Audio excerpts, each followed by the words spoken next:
দুনিয়াতে যত অদ্ভুত অদ্ভুত প্রশ্ন সব আপনি মুসা আলাহিস সাল্লামের মাথা থেকে পাবেন। বিভিন্ন বিষয়ে আল্লাহরে প্রশ্ন করতেন। সাইয়েদনা মুসা আলাহিস সাল্লাম আল্লাহরে বললেন, আল্লাহ আপনি আমার এমন একটা জিকির শিখাইয়া দেন যে জিকিরটার শব্দ আপনি আর আমি ছাড়া কেউ জানবে না। দিনে রাতে সব সময় এই জিকির আমি করব, আপনারে ডাকবো, কিন্তু শর্ত হলো এই জিকিরটা জানবে শুধু আপনি আর জানবো শুধু আমি।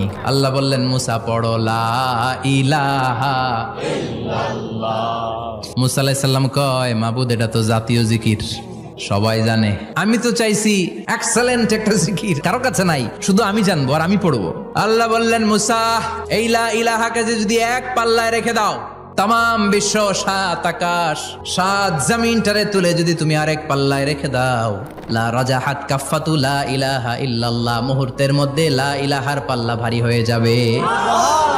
ও মুসা, তুমি যতই এক্সক্লুসিভ জিকির চাও, লা ইলাহার চেয়ে দামি জিকির আমার কাছে নাই।